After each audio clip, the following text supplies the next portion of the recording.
नमस्कार दोस्तों, आपका स्वागत है सरकारी ज्ञान फॉर यू में। दोस्तों कर लेते हैं यूपी के बहुत ही महत्वपूर्ण प्रश्न जो आपके हर एग्जाम के लिए बहुत ही धमाकेदार साबित होने वाले हैं। दोस्तों पहला प्रश्न आपके सामने ये है कि ललित कला अकादमी उत्तर प्रदेश कलाकारों को छात्रवृत्ति से पुरस्कृत करती है, तो इनमें से कौन सा ऐसा क्षेत्र है जो ललित कला जिसमें ललित कला जो है छात्रवृत्ति प्रदान नहीं करती। दोस्तों इसका आपका आंसर हो जाएगा फैशन डिजाइनिंग। यानी कि फैशन डिजाइनिंग ऐसा क्षेत्र है जहां ललित कला अकादमी जो है छात्रवृत्ति प्रदान नहीं करती। बाकी मूर्ति, सिरेमिक और कला इतिहास इसमें जो है छात्रवृत्ति प्रदान करती है ललित कला अकादमी। ठीक है दोस्तों, आपको बता दूं ललित कला अकादमी की स्थापना हुई थी 1983 में और इसका जो मुख्यालय है वो आपका है लखनऊ में। ठीक है दोस्तों, आगे चलते हैं। नेक्स्ट प्रश्न आपके सामने ये है कि उत्तर प्रदेश में नहरों के माध्यम से सतह के पानी की बेहतर आपूर्ति प्रदान करने के लिए इनमें से कौन सा प्रमुख सिंचाई और बहुउद्देश्य परियोजना में से एक नहीं है। दोस्तों आपको बता दूं कि शारदा सहायक, रामगंगा और गंडक परियोजना इन तीनों की स्थापना हुई थी 1973-74 में। ठीक है, और ये तीनों ही जो परियोजना हैं ये उत्तर प्रदेश में सिंचाई और बहुउद्देश्य परियोजनाएं हैं, लेकिन जो आपकी वर्षाजनक है ये नहीं है। यानी कि वर्षाजनक परियोजना उत्तर प्रदेश में सिंचाई और बहुउद्देश्य परियोजना नहीं है। ठीक है, तो आपका आंसर हो जाएगा ए ऑप्शन। दोस्तों नेक्स्ट क्वेश्चन आपके सामने, चंद्रगुप्त मौर्य के इस प्रसिद्ध राजनीतिक सलाहकार को निम्नलिखित में से किस नाम से जाना जाता है। इसके अलावा देखिए, आप जानते हैं कि चंद्रगुप्त मौर्य का जो प्रधानमंत्री था वो चाणक्य था, और चाणक्य का कौटिल्य भी नाम था और विष्णुगुप्त भी नाम था। ये तीनों एक ही आदमी के नाम थे और इन्होंने ही अर्थशास्त्र की रचना करी थी। ठीक है दोस्तों, अर्थशास्त्र की रचना करी थी आपके चाणक्य, कौटिल्य या विष्णुगुप्त ने। तीनों आपके एक ही आदमी के नाम हैं, लेकिन जो समुद्रगुप्त है आपका वो अलग है, क्योंकि समुद्रगुप्त था गुप्त वंश का राजा और इसको हम भारत का नेपोलियन भी कहते थे, भारत का नेपोलियन। ठीक है दोस्तों बहुत ही अच्छा क्वेश्चन है ये कि भारत का नेपोलियन किसे कहा जाता है, वो आपका समुद्रगुप्त है। तो इसका आपका आंसर हो जाएगा डी ऑप्शन। ठीक है दोस्तों, आगे चलते हैं।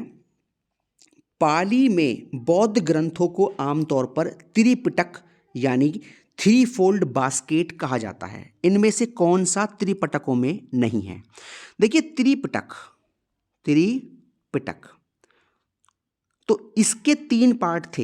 एक तो था विनय पिटक, ठीक है ना, विनय पिटक। एक था दोस्तों सुत्त पिटक और एक था अभिधम्म पिटक। तो ये तीनों त्रिपिटक संबंधित हैं और इन तीनों की रचना पाली भाषा में हुई थी। लेकिन जो आपका है उपासका पिटक ये आपका त्रिपिटक में नहीं है, तो इसका आपका आंसर हो जाएगा सी ऑप्शन। ठीक है दोस्तों, एक और महत्वपूर्ण बात आपको बता दूं, जो आपका विनय पिटक था, विनय पिटक ये जो है आपका संबंधित है नीति के संबंध से। जो नीति सिद्धांत है उससे बिलोंग करता है विनय पिटक, और जो आपका सुत्त पिटक है ये संबद्ध है धर्म के सिद्धांत से, और जो आपका अभिधम्म पिटक है ये बिलोंग करता है आपका दार्शनिक के सिद्धांत से। ठीक है दोस्तों, ये आपका दार्शनिक से बिलोंग करता है और इन तीनों की रचना हुई थी पाली भाषा में। दोस्तों आपको एक बात और बता दूं कि गौतम बुद्ध ने जो भी अपने उपदेश दिए थे वो मौखिक रूप से दिए थे, यानी कि उन्होंने कोई किताब नहीं लिखी थी, वो मौखिक रूप से दिए थे। और जब गौतम बुद्ध के मरने के बाद उनके शिष्य आए थे, उनके शिष्यों ने ही गौतम बुद्ध की सभी बातों को किताबों के अंदर लिखा था। इन्हीं किताबों को त्रिपिटक बोला गया था। ठीक है, आगे चलते हैं। दोस्तों ये गलत दिया हुआ है, 10वां है आपका, ये आपका 10वां है। 10वां और आखिरी सिख गुरु कौन था। देखिए सिख गुरु जो अंतिम थे वो थे आपके गुरु गोविंद सिंह, और इनका जन्म हुआ था आपका 22 दिसंबर 1666। दोस्तों ये आपको याद रखना है, ये जन्म हुआ था गुरु गोविंद सिंह का 1666 में। कहाँ पर, पटना या पटना साहिब। ठीक है, और दोस्तों आपको बता दूं गुरु गोविंद सिंह ने खालसा पंथ की स्थापना भी करी थी। खालसा पंथ की स्थापना करी थी 1699 में। ठीक है दोस्तों, और बाकी जितने भी गुरु हैं दोस्तों 10 के 10 आपको याद रखने हैं। ठीक है ना। ये क्वेश्चन कई बार पूछा गया एग्जाम में कि इनमें से कौन सा छठा गुरु था, कौन सा पहला गुरु था। तो आपको 10 के 10 गुरु के नाम याद करने हैं। पहला गुरु नानक, गुरु अंगद, गुरु अमरदास, गुरु रामदास, गुरु अर्जुन देव, गुरु हरगोविंद, गुरु हर राय, गुरु हरिकिशन, गुरु तेग बहादुर और गुरु गोविंद सिंह। ठीक है, आगे चलते हैं। क्वेश्चन नंबर दोस्तों 142 है आपके सामने। पुष्यमित्र शुंग ने इस वंश की स्थापना की। उनके प्रभुत्व दक्षिण में नर्मदा नदी तक फैले थे। पाटलिपुत्र, अयोध्या और विदिशा के शहर शामिल थे। उन्होंने 2 अश्वमेध बलिदान किए। उन्होंने बैक्टीरियन राजा डेमेट्रियस को भी हराया। दोस्तों कुल मिलाकर इस क्वेश्चन का मतलब ये है कि पुष्यमित्र शुंग ने किस वंश की स्थापना की थी। तो इसका आपका आंसर हो जाएगा शुंग वंश। ठीक है, पुष्यमित्र शुंग ने शुंग वंश की स्थापना करी थी। दोस्तों आपको बता दूं, मौर्य वंश के अंतिम राजा थे कौन? वृहद्रथ। ठीक है ना। तो मौर्य वंश के अंतिम राजा वृहद्रथ के सेनापति थे पुष्यमित्र शुंग। तो पुष्यमित्र शुंग ने वृहद्रथ की हत्या कर दी थी और उसी के साथ ही मौर्य वंश खत्म हो गया था। और पुष्यमित्र शुंग ने ही मौर्य वंश के ऊपर शुंग वंश की स्थापना करी थी। ठीक है, आगे चलते हैं दोस्तों। नेक्स्ट आपके सामने क्वेश्चन है, हर्षवर्धन ने 5 इंडीज को अपने नियंत्रण में लिया। इसमें से कौन सा 5 इंडीज था? देखिए 5 इंडीज जो तो आपके थे वो थे पंजाब, कन्नौज, बंगाल, बिहार, उड़ीसा। ये आपका आंसर हो जाएगा बी ऑप्शन। ठीक है दोस्तों, आपको बता दूं जो हर्षवर्धन था वो आपका था पुष्यभूति वंश का। ठीक है ना, ये राजा थे पुष्यभूति वंश के राजा थे। और हर्षवर्धन ने भारत में 606 ईस्वी से 647 ईस्वी तक शासन किया था। और हर्षवर्धन के दरबार का दरबारी कवि कौन था? सॉरी दोस्तों, हर्षवर्धन के दरबार में कौन सा चीनी यात्री भारत आया था? वो आपका आया था हेनसांग। ठीक है ना, ये क्वेश्चन दोस्तों बहुत ही इंपॉर्टेंट है, कई बार पूछा गया एग्जाम में कि हेनसांग किसके दरबार में भारत आया था। तो आया था हर्षवर्धन के दरबार में। और आपको बता दूं हेनसांग जो था भारत में 15 साल तक रहा था। यानी कि कब से कब तक? 630 से लेकर 645 ईस्वी तक हेनसांग भारत में रहा था, 15 सालों तक। ठीक है दोस्तों, आपको एक बात और बता दूं, हर्षवर्धन एक कवि भी था, यानी कि रचनाकार भी था। और इन्होंने कुछ रचनाएं भी करी थी, जैसे रत्नावली। ठीक है, रत्नावली, नागानंद और प्रियदर्शिका। ये तीनों बहुत ही महत्वपूर्ण दोस्तों रचना है और इनकी रचना करी थी किसने? हर्षवर्धन ने। दोस्तों आपके सामने नेक्स्ट प्रश्न आता है कि अकबर के नवरत्न में के बारे में कौन सा मेल नहीं खाता, सही मेल नहीं खाता।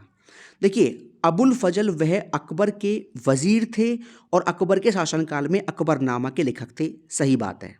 ठीक है दोस्तों, राजा मानसिंह जो थे वो अकबर के वित्त मंत्री थे, ये बात गलत है। राजा मानसिंह जो थे वो अकबर के वित्त मंत्री नहीं थे, ये अकबर के सेनापति थे। ठीक है ना, सेनापति थे। तो आपका जो इसमें आंसर हो जाएगा बी ऑप्शन है, ये गलत है। और बाकी आपका सब ठीक है, ये भी आपका ठीक है और ये भी आपका सही है। ठीक है ना, आगे चलते हैं।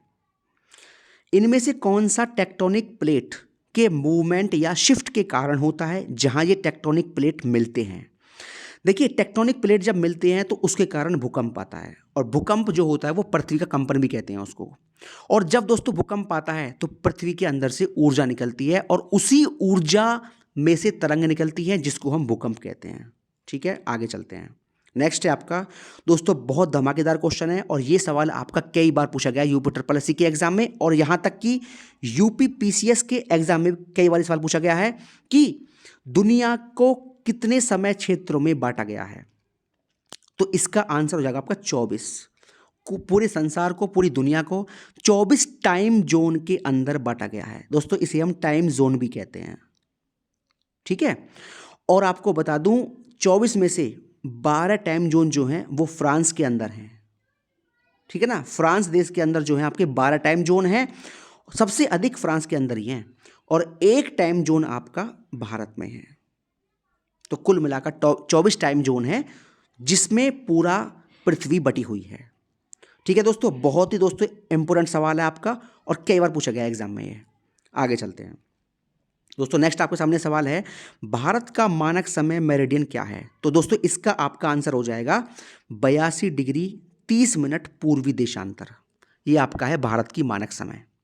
दोस्तों आपको बता दूं, एक सवाल इससे और बनता है कि भारत की मानक समय रेखा किन किन राज्यों से होकर गुजरती है?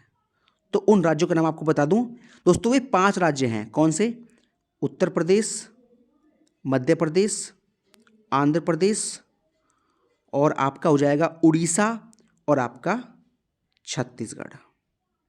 ठीक है दोस्तों, इन 5 राज्यों से होकर मानक समय रेखा गुजरती है। दोस्तों यहां से एक सवाल आपका और भी बनता है कि भारत का मानक समय ग्रीनविच समय से कितना आगे है? तो आपको बता दूं, भारत का जो मानक समय है वो ग्रीनविच समय से 5.5 घंटे आगे है। ठीक है, और ग्रीनविच आपका स्थित है लंदन में, और लंदन कहाँ है? इंग्लैंड में। ठीक है, और इंग्लैंड कहाँ पर है? यूरोप में। ठीक है दोस्तों, आगे चलते हैं।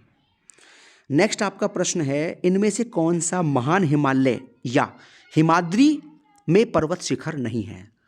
दोस्तों महान हिमालय या हिमाद्री के जो पर्वत शिखर हैं वो आपके सामने ये हैं, जो महान हिमालय के मेन मुख्य पर्वत शिखर हैं। दोस्तों एक तो आपका होता है नंदा देवी, एक नंगा पर्वत, एक कंचनजंगा, ठीक है, और एक आपका कामेंग। ये आपके महत्वपूर्ण पर्वत शिखर हैं। और एक आपका हो जाएगा मकालू। दोस्तों मकालू भी है जो आपका महान हिमालय का मुख्य पर्वत शिखर है। ये 5 हैं। ठीक है, तो आपका कंचनजंगा भी हो गया जो महान हिमालय का भाग है, मकालू भी हो गया, और नंदा देवी भी हो गया। ठीक है, लेकिन जो माउंट नाग तिब्बा है ये महान हिमालय का भाग नहीं है दोस्तों, ये आपका लघु हिमालय का भाग है, लघु या मध्य हिमालय का भाग है ये। ठीक है दोस्तों, तो आपका इसका आंसर हो जाएगा माउंट नाग तिब्बा। नेक्स्ट आपके सामने है क्वेश्चन नंबर 149। इनमें से कौन सा भारतीय क्षेत्र में एक खाड़ी नहीं है? देखिए कच्छ की जो खाड़ी है ये भारत में है, जो गुजरात की सीमा को टच करती है। ठीक है, कंबे की खाड़ी या खंबात की खाड़ी ये भी भारत में है, ये भी आपका गुजरात की सीमा को टच करती है। मन्नार की जो खाड़ी है ये भी भारत में है, ये तमिलनाडु राज्य की सीमा को टच करती है दोस्तों। लेकिन जो अकाबा की खाड़ी है ये भारत में नहीं है, ये लाल सागर में स्थित है दोस्तों, लाल सागर। ठीक है, तो इसका आपका आंसर हो जाएगा डी ऑप्शन। ठीक है, ये खाड़ी जो है लाल सागर में स्थित है, भारत में नहीं है। और ये खाड़ी जो है ना 4 देशों को टच करती है, और उन 4 देशों का नाम आपको बता रहा हूं मैं। एक तो जॉर्डन, ठीक है, जॉर्डन, एक आपका इजराइल, ठीक है, एक आपका हो जाएगा दोस्तों मिस्र, और एक आपका हो जाएगा सऊदी अरब। ठीक है दोस्तों, तो इन 4 देशों को टच करती है अकाबा की खाड़ी, जो भारत के अंदर नहीं है। दोस्तों आगे आता है आपका अंतिम क्वेश्चन, इनमें से कौन सा यूरोपीय देश है, मतलब कौन सा देश यूरोप महाद्वीप के अंदर है? तो आपको बता दूं इसका आंसर हो जाएगा बुल्गारिया। बुल्गारिया देश जो है वो यूरोप महाद्वीप के अंदर देश है, और इसकी जो राजधानी है दोस्तों वो है सोफिया। बहुत ही अच्छा सवाल दोस्तों ये, सोफिया। और जो बुल्गारिया की मुद्रा है ना, मुद्रा, वो है बुल्गारिया लेव, वो आपको याद रखना है। ठीक है, और आपको इसमें एक सवाल और याद रखना है कि बुल्गारिया के पूर्व में कौन सा सागर स्थित है? तो इसके पूर्व में दोस्तों काला सागर स्थित है। ठीक है, और आपको बता दूं सूडान, बेनिन और घाना, ये तीनों के तीनों देश जो हैं वो अफ्रीका महाद्वीप के अंदर स्थित हैं। ठीक है, ये तीनों आपके देश जो हैं वो अफ्रीका महाद्वीप के अंदर आते हैं। तो आपका यूरोप के अंदर कौन सा है? बुल्गारिया। दोस्तों ये हो गए आपके यूपी ट्रिपल एससी के महत्वपूर्ण प्रश्न। दोस्तों वीडियो पसंद आई हो तो वीडियो को लाइक कर सकते हैं, और अपने काम की ऐसी और वीडियोस पाने के लिए मेरे चैनल को सब्सक्राइब कर सकते हैं, और बेल आइकन बटन को प्रेस कर लीजिए, जिससे आपको मेरी हर वीडियो का नोटिफिकेशन मिल जाए, जिससे आप यूपी ट्रिपल एससी की हर एग्जाम में बिल्कुल झंडे गाड़ सकें। और आपको मैं सारे के सारे सब्जेक्ट, चाहे वो कंप्यूटर हो, यूपी जीके हो, चाहे वो आपका हिस्ट्री हो, ज्योग्राफी हो, पॉलिटी हो, हिंदी हो, सभी को इसी तरीके से व्याख्या के साथ पढ़ाता रहूँगा और आपको मिलते रहेंगे। बहुत बहुत धन्यवाद दोस्तों। जय हिंद, जय भारत। हमेशा खुश रहिए, मुस्कुराते रहिए।